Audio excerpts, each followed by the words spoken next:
Жил загвар мэт надад санагдсан. Хөдөөд хөрөнгө оруулалтыг төр дангаараа хийж өгч чадахгүй ч гэлээ. Иргэд ийхүү өөрсдийн санаачлагаар мөнгө босгож чадсан байна. Мэдээж эндээс ашиг олно. Харин тэр ашгаа цаашид хэрхэн тэнцүү хүртээх вэ гэдэг асуултад Загийн гол нэгдэл компанийн гүйцэтгэх захирал Зоригтой Батар дараах хариултыг бидэнд өгсөн юм а. Одоо насан туршийнхаа идэх хоолыг бий болгох тийм боломжийг бий болгож болно. Хамгийн гол нь иргэд өөрсдөө санаачлагтай байх ёстой, мэргэжлийн хүмүүсээс зөвлөгөө авах ёстой, экспертүүдийг ажилуулах ёстой. Дээрээс нь одоо зах зээлийн шинжилгээ гэж сувгат шинжилгээг бол маш сайн хийх ёстой. Ингэж иж бол хүмүүсийн 21 мянган төгрөг бол үр дүнд хүрнэ. Бидний ажил бол энэ хавраас эхэж байна. Эхний ээлжинд бэлтгэл ажлууд бол хамгийн гол нь хүмүүсээ сургах, чадваржуулах, хөдөөний ард түмэн бидэнд бол хийж бүтээ гэсэн сэтгэл байна. Хамгийн гол нь магадгүй зүгээр чадвар туршлага байхгүй байна. Тэр чадвар туршлагыг олж авахын тулд хамгийн туршлагатай хүмүүсийг авчирж ирээ заалгах, дээрэс нь сургалтанд хамрагдсан байна. Цаг сумаас, манай сумаас 10 хүн одоо хурж ирээд Улаанбаатар хотод хурж ирээд одоо яг мэргэжлийн цацраг нь яаж тариалах уу гэдэг сургалтанд бол хамрагдаад буцсан. Дээрэс нь дахиад 30 хүнийг аймгийн хөдөлмөр халамжийн одоо газартаа хамтраад бас газар тариалангийн сургалтанд хамруулах гэж байна. Энэ ажил нь бол одоо бас манай дээр бол асуудал нь шийдэгдээд явж байна. За өнөөдрийн байдлаар одоо санхүүжилт нь төрийн сангаас гарсан ийм байдалтай. Одоо тэр хөрөнгө оруулалтын чиглэлээр өгсөн одоо өөрсдийнх нь өгсөн санаачлагаар тэр газар руу одоо энэ 7 хоногт мөнгө шилжих юм нөхцөл байдалтай явж байна. Энэ ажлын байр гаргаж байгаа энэ байдал бол бас энэ улсын хэмжээгээр бас нэвтрүүлмээр сум болгон одоо өөрсдийн брэндүүд байж байгаа хийж сурсан ажил бий. Тэр хийж сурсан ажлууд дээр дөрөөлөд энэ санаачлагын адил одоо санаачлагуудыг гаргаж ийм хувьцаат компаниуд байгуулж ажлын байрыг олноор нэмэгдүүлэх боломжууд бол их байна. Тэгээд энэ компаниг бол манай аймаг орон нутгийн зүгээс бол нэлээд дэмжиж байгаа. Энэ санаачлал бол бас цаашдаа явах ийм үр дүнтэй ийм санаачлал байна гэж бид бол үзэж байгаа. Загийн гол нэгдлийн цаашдын зорилтыг бид бас сонирхсон. Хувьцаагаа дотоодын бирж дээр гаргаж арилжах юм байна. Санхүүгийн зохицуулах хороонд бүрдүүлэхээр бэлдэж байгаа. Малчид сум орон нутгийнхан удирдлага багтсан 11 хүнтэй төлөөлөн удирдах зөвлөлтөй. Хувьцаа гаргахдаа заг суманд төрсэн хүмүүст давуу эрхийн хувьцаа олгоно хэмээн тогтжээ. 100 гад чацарган тарина гэдэг тоглоом биш. 120 мянган мод суулгана. Түүний услagaаны системийг шийднэ. Тэнд ажиллах хүмүүсийн хоол унд, эрүүл мэнд, галуун усыг шийднэ. Бас бичил хотхон бүтээг байгуулна. Хамгийн гол нь тариалангийн талбайн яг хажуугаар өндөр хүчтэлийн шугам дайран өнгөрдөг. Үүнийг Загийн гол нэгдлийнхэн өөрсдийн хамгийн их давуу тал хэмээн үзэж байгаа юм байна. Загийн гол нэгдлийнхний энэ туршлага санаа авууштай бас бахтууштай байна. Харин бусад иргэдийн тухайд 21 мянгаараа яг юу хийж байгаа юм бол энэ талаар манай нэвтрүүлгийн зөвлөх тандалт судалгаа хийжээ. За олны 5 цэн гэж ярьдаг хүн бүхэн тодорхой хэмжээгээр бүлэг үүсгээд 21 мянган төгрөгөө нэгтгээд тодорхой нэгэн бизнес эрхлэхэд ашиглах юм бол энэ үнэхээр одоо ирээдүйн орлогыг нь хангах боломжтой юм шүү гэдгийг энэ зөвлөгөөнөөр дамжуулж өгч байна. За тэгээд ямар бизнес эрхлэх вэ? Яаж бизнес эрхлэх вэ гэдэг тал дээр биднээс зөвлөгөө авч болно. Хүн болгонд ижилхэн зөвлөгөө өгж болдоггүй. Энийг бол бид нэр тухайн асуулт асуусан хүмүүст яг тухайн нөхцөл байдалд тохируулж зөвлөгөө өгөх юм а. Тийм учраас биднэрт 1963 дугаартай утсан тандаж болно.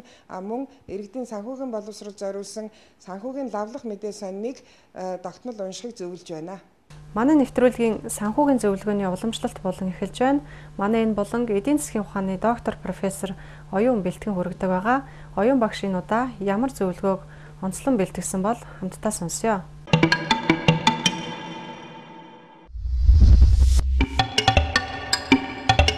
Манай нэвтрүүлгийн нэр арьсан төрөвч. Харин санхүүгийн хэллэгт төрөвчтэй холбоотой нэг чухал хэллэг байд юм байна. Төрөвчний өмнө үг хэмгийн тухай санхүүгийн онолчид аль дээр батлаад судлаад одоо ийм тодорхойлчихсан байт юм байна. Энэ талаар манай мэрэгчлэн багш Монгол Улсын их сургуулийн доктор профессор Оюун багш бэлтгэж иржээ. За төрөвчний өмнө үүтэ гэж одоо хүмүүсийг хэлдэг. Төрөвчний өмнө үүтэ хүмүүс гэдэг нь цалингаа буусан өдөр хэдэн өдөр тансаглаад дараа нь мөнгөгүй болоод дараагийн цалин болтол зээл үр тавиад ингээд тооцоогүй амьдрэх хүмүүсийг бол төрөвчний өмнө үүтэ хүмүүс гэж хэлж байгаа. Энэ эмгэгийг одоо эдгэх тийм санхүүгийн алтан дүрэн байдаг бахтай судлагдсан байдаг бах. Энэ талаар та мэдээлэхгүй. Ийм зуршилтай хүн өөрийгөө эмчлэхийн тулд өдөрт гаргах зардлынхаа хэмжээний мөнгийг өөрөөр хэлбэл тоотоо мөнгийг төрөвчөндөө авч яв, бусдыг хадгал. Өөр газар хий, өөрөөсөө холдуул. Тий. За тэгэхээр зэрэг төрөвчөнд байгаа мөнгөнийхөө хэмжээгээр за нэг 3,000 төгрөгтэй явж хахад би өнөөдөр өдрийн хоолыг нэг 3,000 төгрөгөнд багтаагаад идчихэндээ гэсэн ийм л одоо тооцоотой хандаж өөрийгөө албадаж сурах нь шүү дээ. Илүү мөнгө өрөөсөө битээ авч яв. За хоёрдугаарт нь өлсөж байгаа үедээ дэлгүүрт битгий ор, хоолны газар битгий ор. Тэгэхээр зэрэг нөгөө өлсөж байгаа сэтгэлгээгээр энийг ч идмээр санагдал, тэрийг ч идмээр санагдал ингээл баахан юм аваад авчирдаг. Гэтэл хүнч дороо цаадан штэ. Тэгээд 7 хоногийн дараа хөргөгчөөрн дүүрэн одоо хэрэггүй муудсан зүйлсүүд бол гарч ирээд байдаг. Тийм учраас өлсөж байгаа үедээ ер нь бол дэлгүүрт орж болохгүй. За тэгээ хүн өөрийнхөө зуршлыг мэддэг штэ. Би юунд дуртай вэ гэдэг. Тэр дуртай юм руугаа явж байгаа үедээ бол төрөвчөнд бол зарцуулах мөнгөө яг ингэ тооцож авч явах хэрэгтэй. Зарим хүмүүс ярьд юм л да. Номонд би одоо жиг нуусгүй. Тэгэхээр номын дэлгүүрт орохдоо тэр хүн яах вэ гэвэл өнөөдөр би хэдэн төгрөгөөр ном авах вэ гэж дотроо төлөвлөөд тэр хэмжээнийхээ мөнгийг л аваад яв. Тэгэхгүй бол энэ ч номыг уншмаар санагдал, тэр ч номыг гой санагдал, ном унших гоё. Гэхдээ нэг дор олон ном авчихаар зэрэг уншиж чаддгүй юм. Тэгэхээр хүн байж шүү дээ нэг номыг нэг өдөр авчаад уншиж дууссныхаа дараагаар дараагийнхаа номыг авах хэрэгтэй байхгүй юу? За дараагийн нэг арга нь бол төлөвлөгөөтэй. Тэгэхээр гэр бүл дотор нэг ийм гишүүн нь бол үнэхээр ийм хямгатаа зарцуулдаг хүн байдаг. Тэгэхээр зэрэг хямгатаа зарцуулдаг хүндээ мөнгөө ерөнхийдөө өгчих хэрэгтэй юм байна.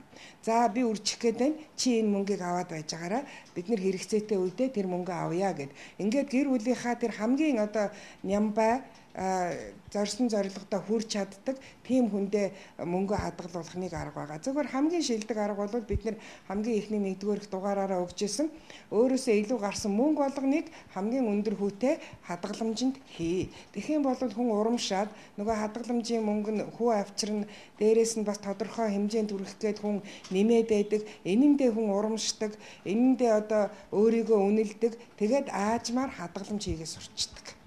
Заашгүй илүү зардал шаарддаг бас цаг хугацаа гэж байдаг. Тухайлбал баяр ёслол одоо тэмдэглэлт наадмуудын үеэр энэ нөхцөлд одоо яг яаж санхүүгийн тооцоо хөтлөх вэ? Энэ талаар бас мэргэжлээс асууя. За ийм мөнгө заашгүй шаарддаг үеинүүд бол хүний амьдрал байна. Төрсөн өдөр тэмдэглэгч байдаг юм уу? Одоо ийм асуудлууд байна. Тэгэхээр зэрэг ахаал би нөгөө л хэлдэг үгээ хэлэх гээд байна л да. За энэ хүүхд одоо найзынхаа төрсөн өдөр, одоо хүүхдийнхаа төрсөн өдөр ерөөсөө нэг тэдэн төгрөгөнд л багтаая. Эхнээсээ л тийм зорилготой байх хэрэгтэй. Тэгэх юм бол тэр мөнгөндөө хүн багтаагаа тэмдэглэж болдог. Тэр ерөөсөө л одоо тэмдэглэе даа гэл одоо байгаа мөнгөө аваад гарах юм бол байгаа мөнгө дуусаад ороод ирнэ.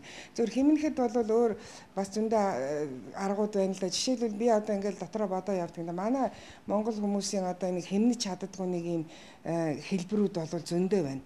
Одоо өөрөөс нь илүү их өдөрт мөнгө хэрэгэлдэг одоо машин. Би одоо энэ машиныг үнэхээр одоо хэмнээсэй гэж боддог байхгүй юу. Тэгээ бензин тэгэхээр зэрэг зарим тохиолдолд нийтийн тээврийн унаагаар явах. Хамаагүй хэмнэлттэй, төгжрээ байхгүй, гацаа байхгүй. Өдрийн хоол 3,000 төгрөг гэж ярьсан шүү. Өглөө гэртээ өдөр идчих хоолоо бэлдээд гарах юм бол ямар их хэмнэлт болохыг энэ дээр дуршлаг хийсэн одоо хүмүүс бол хэлдэг шүү дээ.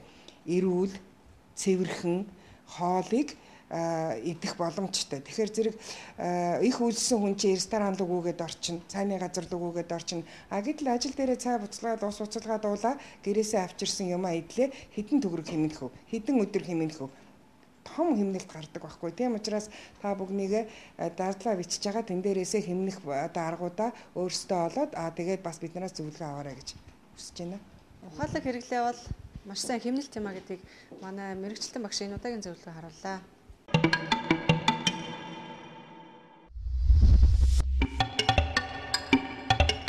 Хөрөнгөний зах зээлийн сүүлийн үеийн мэдээллийг хүрэхэд бэлэн боллоо. Бид энэ булангаа манай нэвтрүүлгийн хамтрагч брокер дилерийн анхдагч компани BDSC-тэй хамтран бэлтгэдэг байгаа. Үзэгчид та бүхэндээ энэ удаа 5-7 хувьцаа иргэдийн нэрийн дансанд орсонтой холбогдуулан Эрдэнэс 5 толгойн 536 хувьцаа болон Эрдэнэс Монгол хэмээх толгой компанийн нэг ширхэг хувьцааны талаар дараах тайлбарыг бэлтгэсэн байгаа. Монгол хүн болж төрснийхөө төлөө иргэн бүр 536 нэмэх 1 хувьцааны эзэн болсныг төрийн өмчийн хорооноос зарласан. Үүнээс 536 хувьцаа нь Эрдэнэс 5 толгой компанийн хувьцаа. Харин нэг ширхэг хувьцаа нь даван эрхэх бөгөөд Эрдэнэс Монгол гэдэг толгой компанийн хувьцаа юм. Иргэдэд ойлгомжтой болгох үүднээс дээрх 2 янзын хувьцааны талаар цогц мэдээлэл хүргье. Эрдэнэс 5 толгоос 536 биш 1047 хувьцаа эзэмшиж болно гэх мэт янз бүрийн байр суурь сонсогдож байгаа боловч энэ хувьцаа бол энгийн хувьцаа. Хөрөнгийн зах зээлд хувьцааг төрлөөр нь энгийн болон давуу эрхийн гэж ангилдаг. Тэр ангиллаар бол 536 ширхэг хувьцаа бол энгийн төрөлд хамаарах хувьцаа бөгөөд нэг л удаа хуваарлдаг тул дахиж энэ хувьцааг тараахгүй. Харин 3 жилийн дараагаас худалдах эрх нь нээгдвэл та өөрт байгаа хувьцаагаа зарж болно. 536 хувьцаагаа багцаар нь зарчихсан тохиолдолд та эргээд Эрдэнэс 5 толгой компаниас хувь хүртэхгүй гэсэн үг. Хувь хүртсээр байна. Хувьцаагаа зарахгүй гэж хадгаллаа гэхэд энэ хувьцааны тоо нэг хүнд оногдож байгаа хэмжээгээрээ тийм их ногдол ашиг хүртэх бололцоо олохгүй. Харин Эрдэнэс Монгол компанийн нэг ширхэг хувьцааны хувьд давуу эрхийн хувьцаа. Хэдийгээр энэ хувьцаа ганцхан ширхэг боловч Эрдэнэс Монгол компани 15 охин компанитай. Эрдэнэс Монгол компани нь Эрдэнэс 5 толгой компанийн 51, оюу толгой компанийн 34%-ийг эзэмшдэг. Ойрын үед Багнуур компанийн 75, Шивэ Ова компани 90% орж ирнэ. Стратегийн ордуудын хувьцаа дэс тараатаагаар нэмэгдэж орж ирэх юм. Тэгэхээр дээрх нэрлсэн компаниудын ногдол ашиг Эрдэнэс Монгол компанид төвлөрнө гэсэн үг. Төвлөрсөн ногдол ашигыг улсын хурал хилэлцээд хэдийг нь иргэдэд хуваарлах, хэдийг нь хөрөнгө оруулалт, хөгжлийн бусад асуудал зарцуулахаа шийднэ. Тэгэхээр улсын хурлаас шийдвэр гартал ганцхан ширхэг энэ хувьцаа нэрийн дансанд зүгээр л байршиж байх ёстой ч шийдвэр гараад ирэхээр иргэдэд ногдол ашигаас хуваарлах юм. Аз жаргал хүн бүрийн хүч чадах тэр газарт ойрхон байдаг гэж ерөнхийлөгч асан Баагаанд титэм өгтөө тэмдэглэсэн байсан. Магадгүй энэ үгийг Баагаан дугай эрүүл чирэг чинээлэг Монгол иргэдээ улам олон болгохын тулд зоригжуулж хэлсэн байх гэж бодож байна. Ингээд энэ сайхан өрөөлөөр өнөөдрийн нэвтрүүлгээ өндөрлөе. Харьсан төрөвчтэй хамт байсан үзэгч танд баярлалаа. Дараагийн нэвтрүүлгээр иргэн уулзъя.